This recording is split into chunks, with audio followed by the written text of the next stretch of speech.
Bueno, pues primero de todo, muchas gracias por la invitación a participar en este primer congreso, en un tema que es apasionante y que no vais a poder evitar, no vais a poder dar de lado en toda vuestra carrera hasta que terminéis vuestra carrera médica, no solo ahora al empezarla, o siendo estudiantes, y también que nos va a llevar a una transformación no solo del conocimiento y de la gestión del conocimiento, sino de la práctica de la medicina, que va a ser dramática. Esta vez, a los que me habéis escuchado alguna vez, no voy a decir que va a durar 3 años la carrera, que la universidad habría que quemarla, cosas de estas, esto no lo voy a decir. Eso es en otro momento, ¿de acuerdo? Y lo que me gustaría señalar es que todo lo que hacemos en las sociedades, y especialmente los médicos, va en contra de la naturaleza, del segundo principio de la termodinámica, que dice que todo va a peor, y que es inevitable. O sea, las cosas van a peor, el universo va a peor, y nosotros consumimos una gran cantidad de energía para intentar poner un cierto orden. Por eso no os asustéis cuando digan que la sanidad está en crisis y que está mal y que está peor que antes. Siempre ha estado mal. Eso es una consustancial al sistema sanitario. Yo cuando era más joven que vosotros, empecé a estudiar medicina al principio de los 80, la sanidad estaba en crisis y iba a desaparecer. Y estamos en el 2018 y la sanidad sigue en crisis y va a desaparecer. Yo tengo 30 y tantos años más y soy director médico del Hospital Clínico donde estudié la carrera. Eso es lo único que ha cambiado para mí. En cuanto al conocimiento, estamos en una verdadera revolución. En una revolución de reconocimiento sobre las limitaciones del conocimiento, y más en sanidad. Ya sé que estáis acostumbrados a creer que lo que os dicen vuestros profesores es verdad en los exámenes, pero es mentira. La mayoría de lo que se publica en biomedicina es mentira, es falso.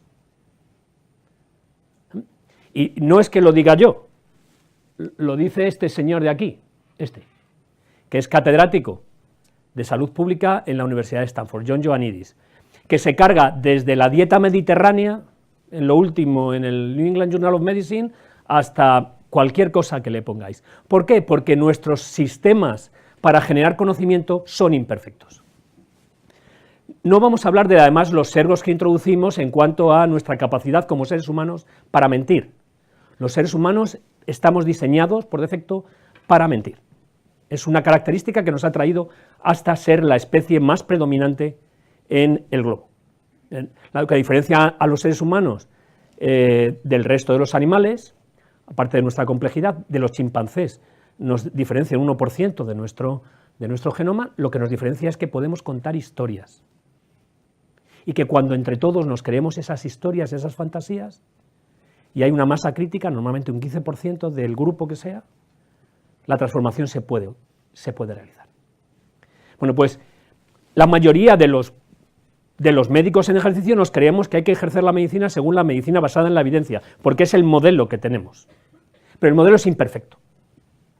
Es imperfecto porque pierde gran cantidad de información y hay enormes cantidades de sesgos que hacen que el conocimiento explícito que se genera sea uno y el conocimiento tácito, el que se aplica, sea diferente.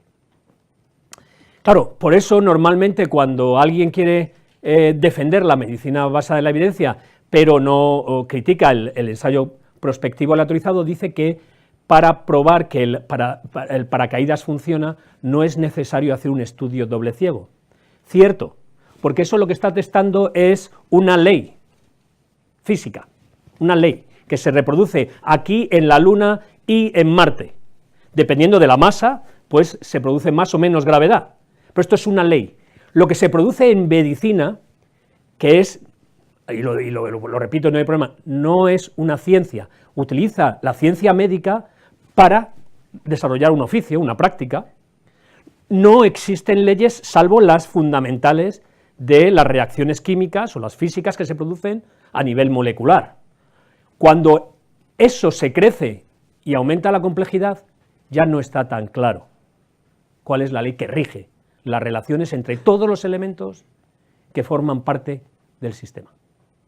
Y lo que intentamos con el ensayo clínico aleatorizado pues, es intentar eliminar en gran cantidad los sesgos que se producen cuando se diseñan los estudios. Pero recordad que los resultados que se obtienen con una señora de 40 años, con una sola enfermedad, en condiciones casi ideales, en la Clínica Mayo, tratada por el equipo de la Clínica Mayo, cumpliendo estrictamente el protocolo de administración del medicamento, con el frío que hace en Rochester en invierno, aplicado a una señora de Cuatro Vientos, que es mi zona de asistencia, de 85 años, con 5 comorbilidades, con una pensión de 400 euros al mes, que vive en un quinto piso sin ascensor, eso, creer que eso aplica y que da los mismos resultados es pura magia, o creencia, no es diferente a creer en Dios o en cualquier otro tipo de religión, ya sea deísta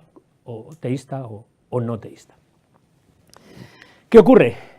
Que la cantidad de conocimiento que se genera dentro de ese modelo, aún así de ese modelo imperfecto, crece sin fin. Esto está tomado antes de ayer, creo que terminé la última versión. Publicaciones en PubMed que contienen la palabra surgery. En el año 2016, 189.318 productos.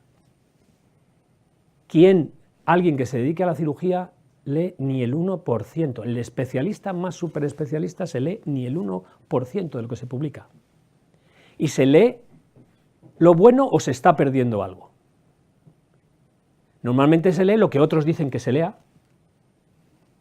lo que se publica en el New England, porque tradicionalmente lo que se ha publicado ahí, o el Annals of Surgery, o en la revista de la que yo soy secretario, el British Journal of Surgery, como son revistas de alto impacto y de mucho prestigio, llevan 100 años funcionando, pero ¿eso es bueno o es malo? ¿Quién dice que eso? Simplemente es un acuerdo entre nosotros, que ha habido un par de revisores, o 3, que se han leído el artículo en función de sus intereses, de sus amistades, Eso hace que todo esto alcance unas dimensiones que son prácticamente inmanejables para cualquier estudiante, residente, adjunto, jefe de servicio o director médico en un hospital como soy yo. Esto no hay manera de hacerlo perfecto. De hecho, nos puede llevar a una parálisis por análisis, porque en medicina no solo tenemos que conocer los hechos, y vosotros tenéis total derecho a vuestras opiniones, pero no tenéis derecho a vuestros hechos. Los hechos deberían ser objetivos y compartidos, luego resulta que no es tanto así. Tenéis que además desarrollar destrezas, el cómo, también tenéis que conocerlo. Tenéis que conocer quién, dentro de esta red cada vez más compleja. ¿Quién es la persona que tiene el conocimiento de hechos y la destreza para desarrollar cosas? Eso hasta ahora se ha hecho muy fácilmente asignándonos silos. Yo soy cirujano general, hay internistas, entonces en función de la patología, de lo que yo pensaba que tenía el paciente se asignaba a uno de esos silos de conocimiento, de manera que desmembrábamos al paciente en trozos. Eso de el paciente, el enfermo, hay enfermos y no enfermedades, eso en realidad no lo hemos hecho nunca, pese a lo que lo contamos siempre, lo que hemos hecho es ir segmentando al enfermo en la muñeca, yo soy especialista de mano, otro es especialista de rodilla, otro es especialista de cadera, otro es intervencionista cardiológico, otro es hemodinamista, otro es... Porque cada vez el conocimiento empieza a ser tan amplio que tienes que ir segmentando tu campo de práctica, con lo cual a ti que te cuente si eres un cardiólogo intervencionista, que te cuente que le duele el pie, te es irrelevante. Si no es de lo mío, pase usted a la siguiente consulta, con lo cual estamos industrializando un proceso de provisión de servicios sanitarios en la que no nos diferenciamos mucho de cualquier operario en cualquier fábrica de Toyota. Consecuentemente, igual que coges al operario de Toyota y lo cambias por un robot, pronto nos podrían cambiar a nosotros por ese robot. Cuanto más nos superespecialicemos, más riesgo tenemos de desaparecer.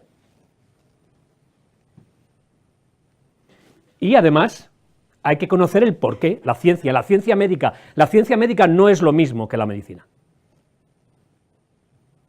Y eso es importante que lo reflexionemos, porque si confundimos los términos, valga la redundancia, terminamos equivocados.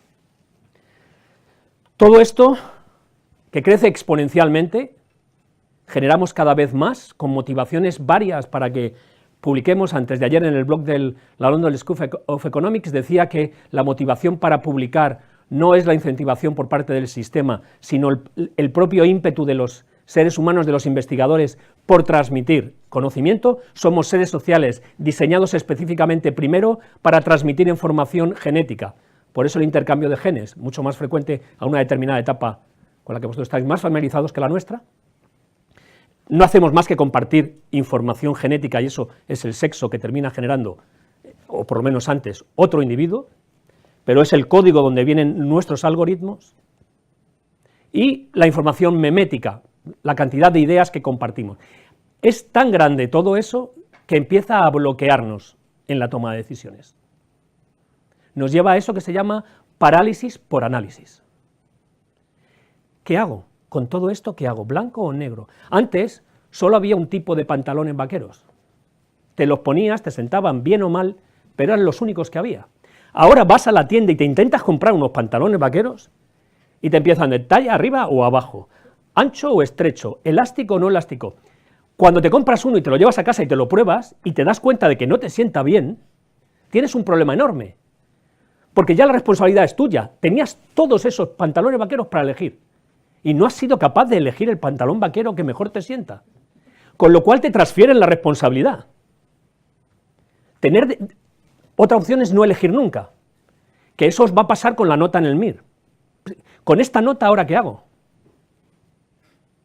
Cuando tengo una nota cojonuda, la cojonota, ¿cómo la voy a desperdiciar? A lo mejor uno termina eligiendo algo para lo que ni le gustaba ni le interesaba nunca.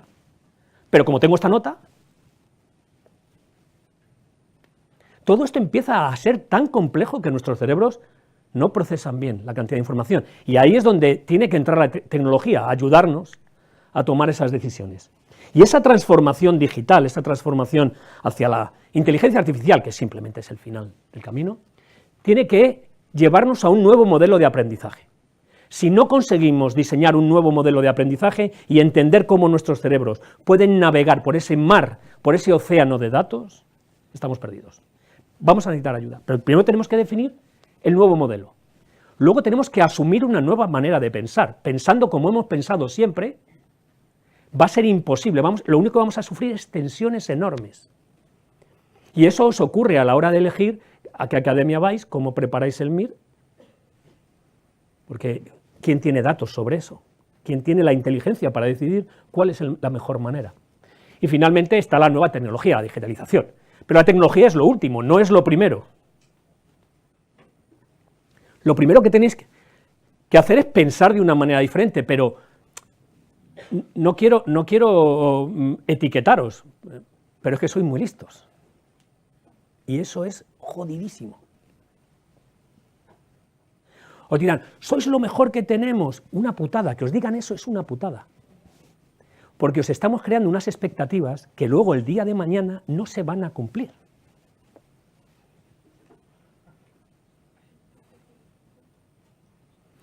Ser inteligente no es sacar buenas notas o sacar muy buena nota del MIR, es ser capaz de adaptarse flexiblemente a los cambios del contexto. Y ahí es donde os pido inteligencia.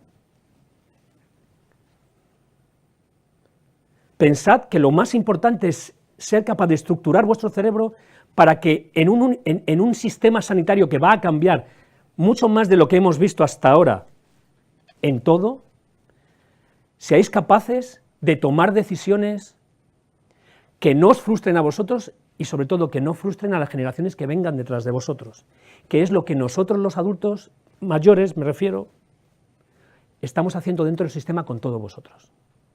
Dicen, pero ¿cómo os dedicáis a la medicina? Pero si esto es una mierda, pero no veis lo que pagan. Pero Con lo cual os educamos como viejóvenes y ahora os pedimos que hagáis algo diferente a lo que os hemos seleccionado, a los criterios con los que os hemos seleccionado para que entréis a esto. Se ha apagado, ya estoy hablando tanto. Así que tenemos que construir un nuevo modelo, que tenemos que reflexionar, en el que el numerador está el conocimiento explícito y tácito. El explícito lo tenemos bastante bien, que es la cantidad de conocimientos que ponemos en libros, el Harrison, el Schwartz, el Robinson, pero también el tácito, el cómo vais a explotar ese conocimiento que se os mete en la cabeza, porque a vosotros se os dice que os aprendáis la guía de teléfonos y decís ¿para cuándo? Mientras que a un ingeniero tú le dices que se aprenda la guía de teléfono y lo primero que te pregunta es ¿cómo? ¿No? O a un filósofo te pregunta ¿por qué? No, no. Vosotros preguntáis ¿para cuándo? Esa parte tenemos que reflexionarla y no la reflexionamos. No la reflexionamos en la universidad y no la reflexionamos cuando nos ponemos juntos. Y lo segundo es los costes, que no solo son el dinero directo, es el tiempo que tardáis. Por eso critico tanto lo de 6 años y luego entendéis por qué. Porque time is money. Tiempo de vida dedicada a algo que no me añade valor es una enorme pérdida de años de vida de gente valiosísima. De todos, no solo de vosotros.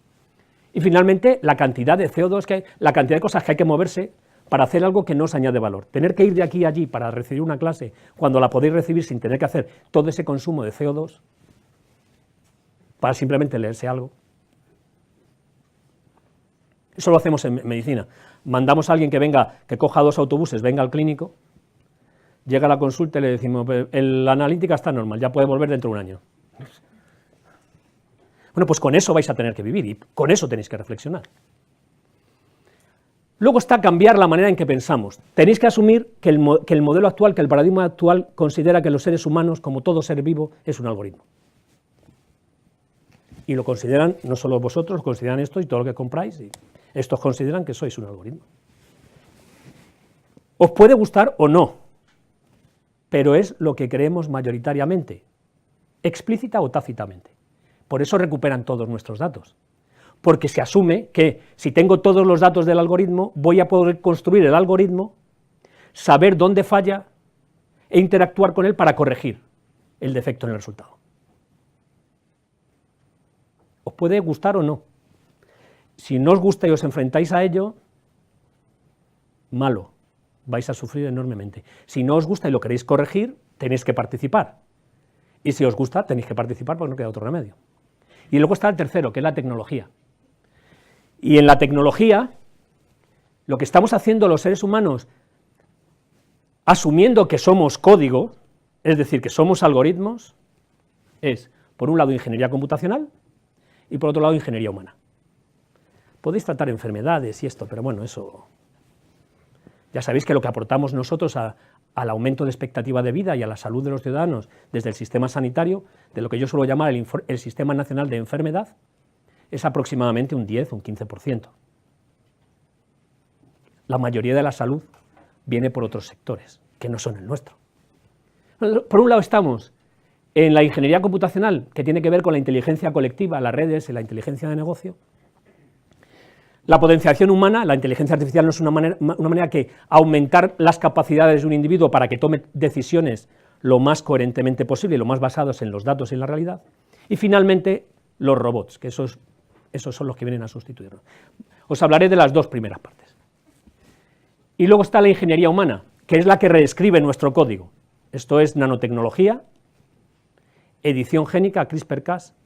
Fijaos si tenemos asumido que somos código, que cogemos el código genético y con algo parecido a un procesador de texto, borramos una parte del código, le metemos otro.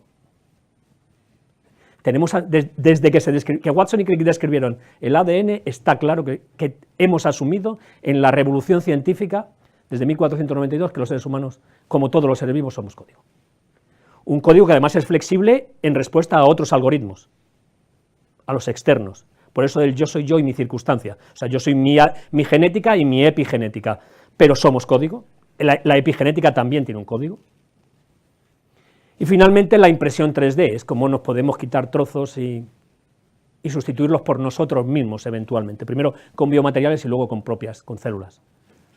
Pero vamos a la primera parte. La primera parte de la digitalización sigue esta escalera, que va desde la analítica de datos, la inteligencia de negocio, mediante la visualización dinámica de los datos, cosa que habitualmente no se tiene, ni los que tienen sistema de historia clínica electrónica dicen normalmente, joder, los del hospital clínico, sabéis que el consejero ha anunciado que nos vamos a convertir en el Smart Health Center de la Comunidad de Madrid, y ¿cómo el hospital clínico que no tiene historia clínica electrónica puede ser el más digital? Muy sencillo, no la queremos. Es un virus. Tener un GIS propietario quiere decir que alguien te ponga su GIS, un sistema de almacenamiento de datos, con el que no puedes jugar, que solo controlan ellos y que no puedes alterar, es una putada. Pero como nos han educado a hacer PDFs de informes, para la medicina actual, para lo que vais a servir durante el tiempo de vuestro residente, no quiero desanimaros, es para hacer informes con PDF, claro, si algo hace PDF rápido, pues contentísimo. Una máquina que hace PDFs, porque como nos pagan por las altas que damos, las PDFs. No hemos transformado del modelo de cantidad de asistencia sanitaria, vamos a abrir más hospitales, vamos a tener más camas. ¿Para qué? No lo saben, pero vamos a tener más. En vez de vamos a hacerlo mejor. Como no hemos hecho esa transformación mental y pensamos que el hospital es el centro del mundo y teníamos que tener más camas que nadie, pues estamos sufriendo todos en este camino. El segundo es la ayuda a la toma de decisiones. Pondré ejemplos de estas cosas. Ayuda a la toma de decisión.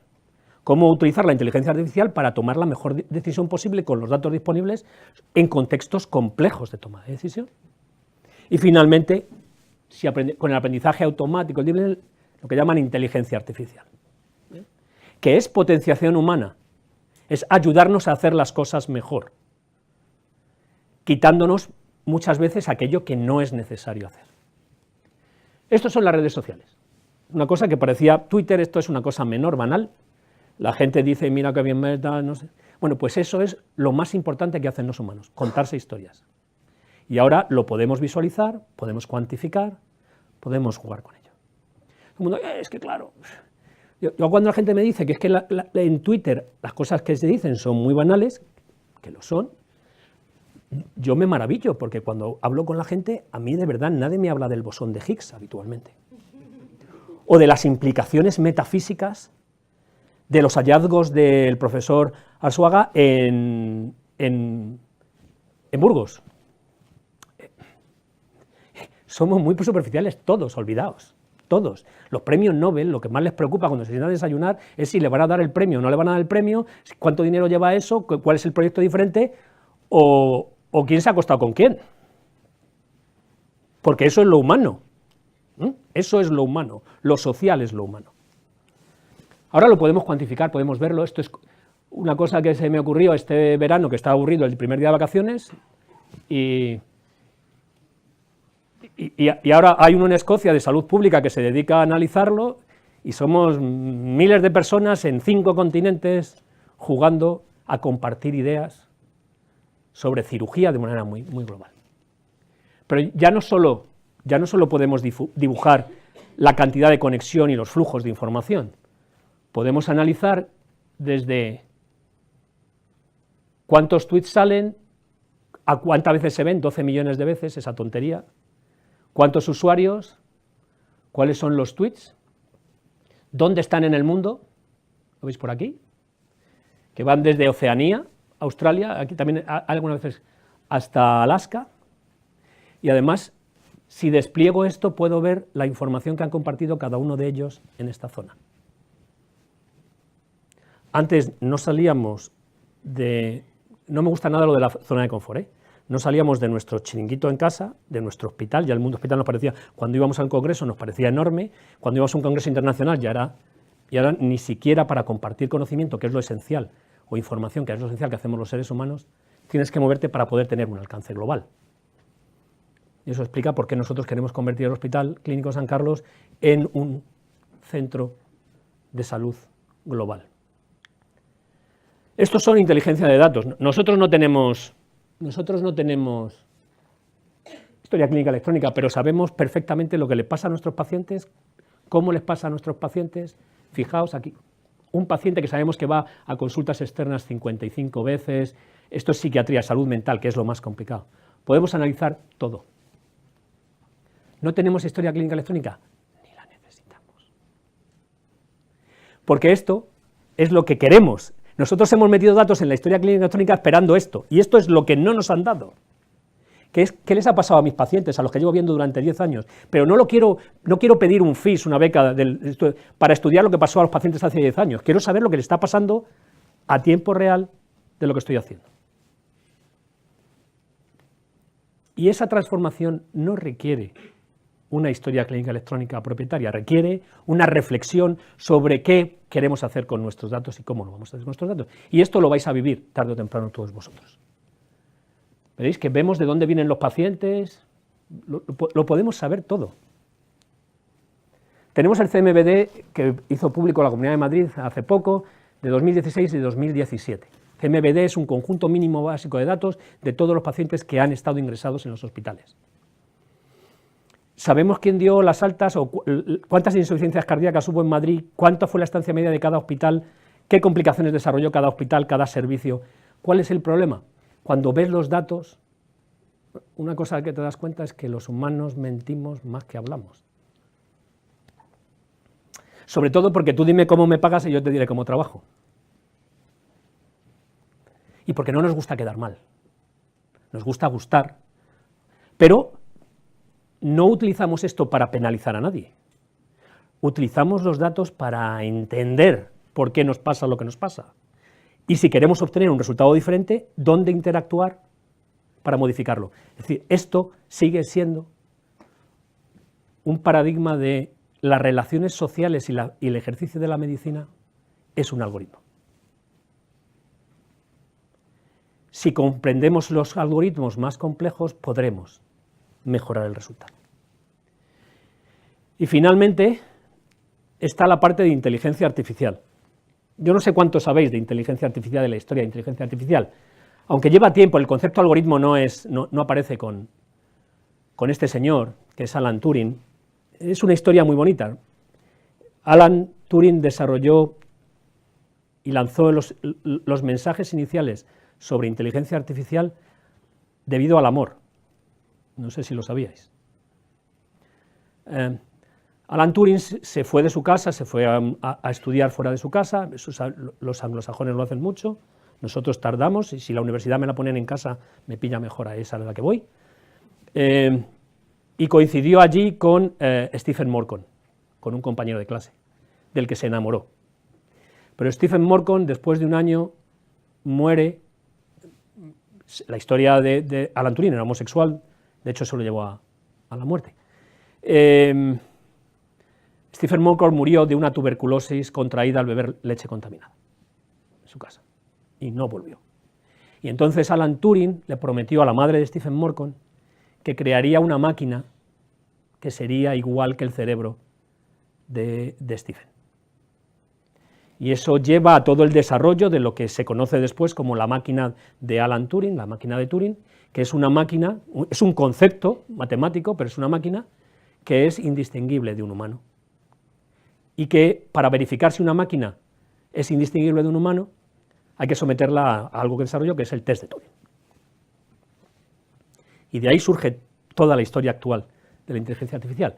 Y luego además hizo una cosa muy importante, que es que desarrolló la bomba, que era la máquina que descifró el código de los alemanes y que hizo posible prevenir ataques de los submarinos alemanes, Enigma. O sea que hizo contribuciones. Cierto es que los anglosajones, en esa cosa tan cínica que tienen habitualmente y que se nos está copiando últimamente, le castigaron por ser homosexual y eso le indujo al suicidio. Pero a partir de los trabajos que había desarrollado Alan Turing, aparece von Neumann, que es quien establece la arquitectura. Hay otra que se llama Harvard, pero la arquitectura de los ordenadores actuales, que si os fijáis, es extremadamente parecida a un cerebro humano, que explica cómo estamos evolucionando en eso del algoritmo. Hay unos dispositivos de entrada que no son diferentes a nuestros ojos, nuestros oídos. Los ordenadores actuales tienen los dispositivos de entrada, que vuelcan la información en una edad de proceso de datos, ¿no?, que tenemos aquí continuamente dando vueltas. Y eso tiene un repositorio detrás, que es la memoria, donde se almacenan los datos y los llamas cuando haces funcionar el algoritmo. Y tiene unos dispositivos de salida que son los interactuadores, las manos, los movimientos, las impresoras, los terminales. Esto explica cómo estamos evolucionando en esto de la inteligencia artificial. Estamos desarrollando inteligencia artificial que en el fondo no es diferente, primero a nuestras creencias y luego al conocimiento que tenemos sobre nuestra propia fisiología y anatomía. Nosotros hemos avanzado en eso del algoritmo y hemos desarrollado algoritmos que permiten ayudar, estas fases iniciales de la inteligencia artificial, permiten ayudar a la toma de decisiones a los clínicos. Primero, para formarse, segundo, para ayudar al diagnóstico y finalmente al tratamiento, en algo tan complejo como la hiponatremia. La hiponatremia, no muy diagnosticada ni reconocida, pero que causa enorme morbilidad y mortalidad en pacientes ingresados y es por lo que mueren muchos corredores de maratón, por hiponatremia, ingieren más agua de la que deben, hay muchas personas mayores que se dice que beban mucha agua y eso tiene problemas porque genera alteraciones neurológicas y potencialmente la muerte. Bueno, esto es difícil y no se diagnostica bien. Utilizando las guías de práctica clínica que se publican, tanto la europea como la americana, hemos construido una guía computarizada que ayuda, chupando datos o de manera semiautomática, introduciéndolos, a la toma de decisiones en situaciones complejas, que además te da una recomendación de, con los criterios con que se han definido, cuál es el diagnóstico más probable. No sustituye a un humano, sino que permite a alguien reconocer que hay un problema y ayudarle a tomar una decisión, que puede ser la que dice la máquina o no. Lo hemos validado internamente en el hospital, luego hemos hecho un FIS y lo hemos validado en 3 hospitales más. Y este es lo básico en la evolución hacia la inteligencia artificial. Luego hay que meterlo dentro del sistema de información y que siendo transparente para el clínico, cuando un paciente entra y empiezas a acumular datos de exploración, de enfermería, de laboratorio, te diga, oye, ten cuidado que este paciente puede que esté desarrollando esto. Y además lo hemos publicado, y esto es un vídeo, está publicado en una revista de atención primaria, lo hemos hecho todo con tecnología open, de manera que no haya nada propietario, que lo podamos compartir, y veréis que se van metiendo datos, vas avanzando, y parece un rollo porque la interfaz, o sea, lo que se ve todavía es muy primitivo, pero lo que hace es, primero, ayudarte a analizar el caso, y segundo, te ayuda al diagnóstico al final. Y estos son los pasos iniciales de inteligencia artificial. Esto lo desarrollamos en el hospital, y Arturo es el responsable, es ingeniero, pero hay clínicos implicados en esto. Sin la colaboración entre ingenieros y profesionales es imposible desarrollar estas herramientas. Lo único que es que Arturo nos lo ha quitado IATA, que ha montado un centro aquí, porque claro, les pagan mucho más de lo que podemos pagar nosotros. Bueno, pues estos son fases iniciales de ayuda a toma de decisión e inteligencia artificial.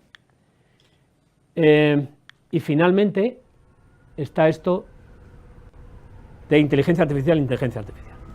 Colaboración en la unidad de innovación, psiquiatría y Hikari, hemos desarrollado una herramienta que nos permite ayudar a los clínicos a clasificar los riesgos de suicidio y de consumo de drogas, así como el diagnóstico de pacientes con enfermedad mental. Eso corre con una tecnología debajo que es prácticamente imposible de conocer, porque son redes neuronales que según las alimentas, según las entrenas con datos, van mejorando y cambian con respecto a lo que hiciste al principio. Esto trae enormes consecuencias éticas. Si una máquina aprende y comete errores, ¿quién es responsable de eso? Porque ellos no tienen conciencia, no lo hacen mal, es cómo les entrenas tú. Google lanzó su algoritmo para reconocer a hombres negros, tú le fotografías, le preguntabas hombres negros y te salían gorilas. ¿Quién es responsable de eso?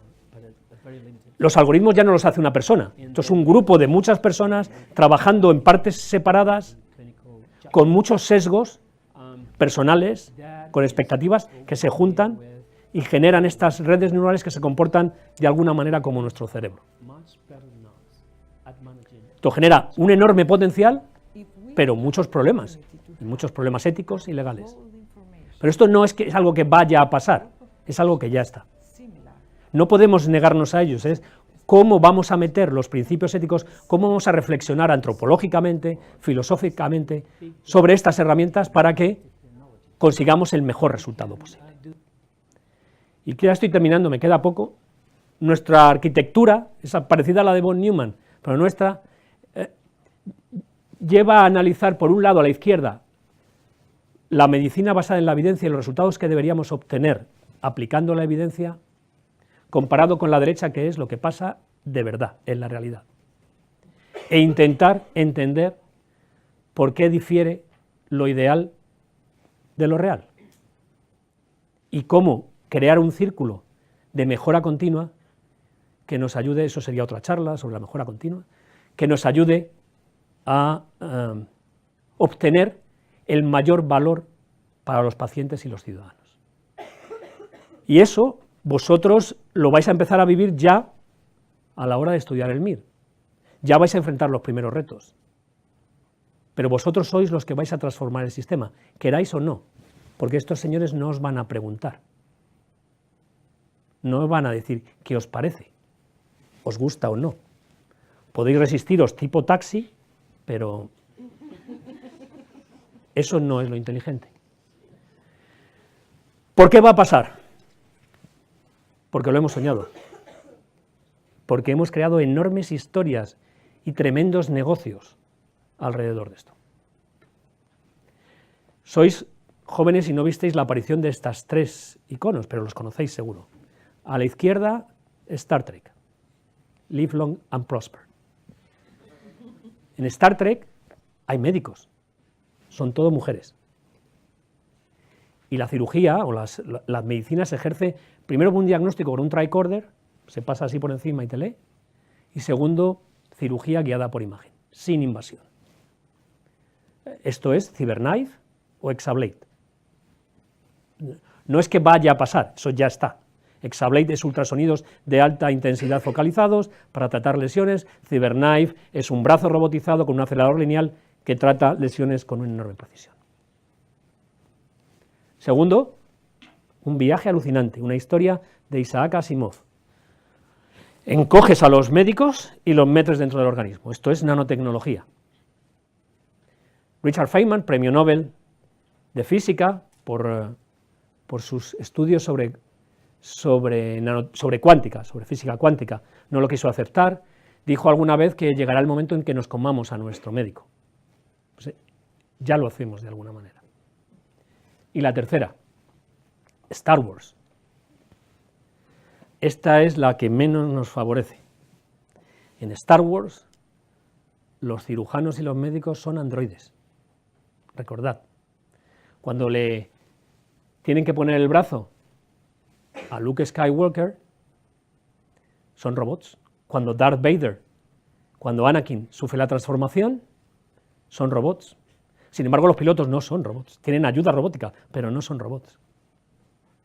Esto es lo que hemos creído, esto es lo que nos hemos contado y las historias y las fantasías que nos hemos contado. Y hacia allá vamos. No hacen más que recoger esto. Y además, recordad que le cambian el brazo y es un biomaterial robótico que se integra, es impresión 3D. Y nosotros no solo vamos a hacer impresión 3D de biomateriales, vamos a hacer impresión 3D de tejidos, de células madre. Nos vamos a reescribir nosotros mismos. Es por primera vez una especie en la Tierra va a ser capaz de modificar la esencia de lo que es y buscar ese afán que tenemos los seres humanos de ser casi un dios, se lo cuenta bien Harari, y no ser inmortales, pero sí amortales. Podemos morir por accidentes, pero probablemente no queremos morir de enfermedad y no queremos envejecer. Y ya hay trabajos tanto con telómeros como Spizua, con la reprogramación, que empieza en ratones a no solo bloquear el envejecimiento, sino a llevarlo hacia atrás. Lo que nos contamos, solemos hacerlo. Y vosotros vais a estar ahí. Tenéis que empezar a reflexionar sobre ello. Ya sé que os pilla lejos, no os pilla lejos, os pilla ya. Para finalizar, todo esto no es que se me ocurra a mí una noche así. Para que yo os cuente esto hay gente trabajando detrás, no solo todos los profesionales del Hospital Clínico San Carlos. Hay toda una unidad formada por ingenieras, bioingenieras, ingenieras civiles, farmacéuticas, psicólogas y psicólogos, y solo los 3 viejecillos de arriba, que somos médicos, un cirujano, esto es de chiste, un cirujano, un internista y un pediatra.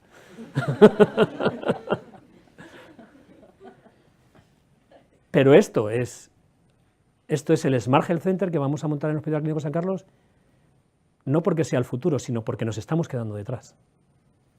Porque en nuestro sector o lo hacemos nosotros o nos lo traerán hecho.